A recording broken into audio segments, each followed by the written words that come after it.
Il a une voix reconnaissable entre toutes, un regard profond, une stature imposante et une présence magnétique. Liam Neeson, c'est l'élégance d'un acteur classique mêlée à l'intensité brute d'un homme de conviction. Connu pour ses rôles dans des films aussi différents que La Liste de Schindler, Taken ou Batman Begin, Neeson incarne le paradoxe d'un comédien discret devenu une star planétaire. Derrière son charisme se cache une vie marquée par la persévérance, la douleur et l'amour du métier. Voici l'histoire de Liam Neeson, un acteur qui a su transformer les épreuves en force et s'imposer comme une icône du cinéma international. 1. Les racines, une enfance irlandaise. Liam John Neeson naît le 7 juin 1952 à Ballymena, en Irlande du Nord, au sein d'une famille catholique modeste. Sa mère, Catherine Brown, est cuisinière dans une école locale, et son père, Bernard Neeson, est gardien d'école. Il grandit dans une Irlande divisée, marquée par les tensions religieuses et politiques, ce qui nourrit chez lui un sens profond de la justice et du devoir. Son prénom, Liam, est inspiré d'un prêtre local. À l'âge de 9 ans, il commence la boxe amateur et devient champion junior de sa région. Il abandonne la boxe à 17 ans, après une commotion cérébrale. Très tôt attiré par le théâtre, il fait ses débuts sur scène à l'âge de 11 ans dans une pièce scolaire, et ressent instantanément le pouvoir de la scène. 2. Formation et début sur scène. Après des études au Queen's University de Belfast, qu'il abandonne, Neeson exerce divers petits boulots, chauffeur de chariot élévateur, ouvrier. Mais c'est en 1976 qu'il fait un tournant décisif, il rejoint le Lyric Players Theatre à Belfast, où il joue pendant 2 ans. C'est là qu'il développe sa technique, son jeu, et surtout sa voix grave, devenue sa marque de fabrique. En 1978, il décroche un petit rôle dans le film Christiana, puis l'année suivante, dans Excalibur de John Boorman, où il incarne Sir Gawain. Ce rôle marque ses débuts au cinéma, mais il reste encore dans l'ombre. 3. L'ascension, de l'Angleterre à Hollywood. Dans les années 1980, Neeson s'installe à Londres et joue dans plusieurs séries britanniques. Il enchaîne les seconds rôles dans des films comme The Bounty, La Mission ou encore Suspect avec Cher.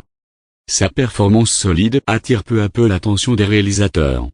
C'est à la fin des années 1980 qu'il se rapproche de Hollywood. En 1990, il joue dans Darkman de Sam Raimi, un film de super-héros sombre qui deviendra culte.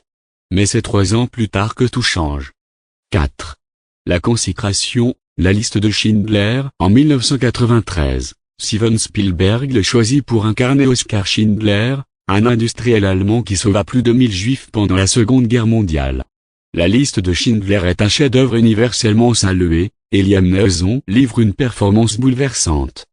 Il est nommé à l'Oscar du meilleur acteur. Ce rôle marque un tournant. Il devient un acteur de premier plan, recherché pour des rôles exigeants. Il incarne Rob Roy en 1995, puis Michael Collins en 1996, un leader de l'indépendance irlandaise, un rôle très personnel pour lui.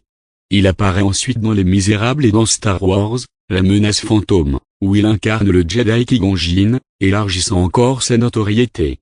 5. Un acteur aux multiples facettes. Au fil des années 2000, Neeson alterne entre drame historique, thriller, et film d'action. Il est Zeus dans Le Choc des Titans, Henry Ducard dans Batman Begin, Hannibal Smith dans l'Agence Touriste. Mais c'est en 2008, à l'âge de 56 ans, qu'il devient un véritable héros d'action avec le film Taken, produit par Luc Besson. Taken est un immense succès mondial. Sa célèbre réplique, « Je n'ai pas d'argent, mais ce que j'ai, ce sont des compétences particulières », entre dans la culture populaire. Contre toute attente, Liam Neeson devient une icône du film d'action, enchaînant les rôles dans des thrillers musclés comme Non-Stop, The Grey, Rain Knight, ou encore La Chute de l'Empire américain. 6. Tragédie personnelle et force intérieure. Mais derrière les feux des projecteurs, la vie de Liam Neeson bascule en 2009. Sa femme, l'actrice Natasha Richardson, avec qui il a 2 fils, meurt subitement des suites d'un traumatisme crânien après un accident de ski au Canada. Ce drame intime bouleverse profondément Neeson. Il garde une pudeur exemplaire sur sa douleur, mais continue de travailler, souvent pour rester debout, selon ses propres mots. Cette tragédie renforce encore son image publique d'homme solide, à la fois brisé et résilient. 7. Une légende vivante du cinéma aujourd'hui, Liam Neeson est l'un des acteurs les plus respectés et les plus aimés d'Hollywood. Il a joué dans plus de 100 films, collaboré avec les plus grands réalisateurs, et reçu de nombreuses distinctions, dont le titre d'officier de l'Ordre de l'Empire britannique en 2000. Il prête également sa voix à de nombreux projets, des documentaires, des films d'animation comme Le Monde de Narnia, ou encore des jeux vidéo. Sa voix, son regard, sa présence restent instantanément reconnaissables. Conclusion: Liam Neeson, c'est plus qu'un acteur. C'est un homme de théâtre devenu star d'action, un père en deuil devenu symbole de courage, un Irlandais discret devenu géant d'Hollywood. Sa carrière illustre la puissance du talent, mais aussi de la résilience. Chaque rôle qu'il incarne porte en lui la force de son vécu, la profondeur de ses blessures et l'intelligence de son regard sur le monde. À 70 ans passés, il continue de tourner, de surprendre, et surtout de fasciner.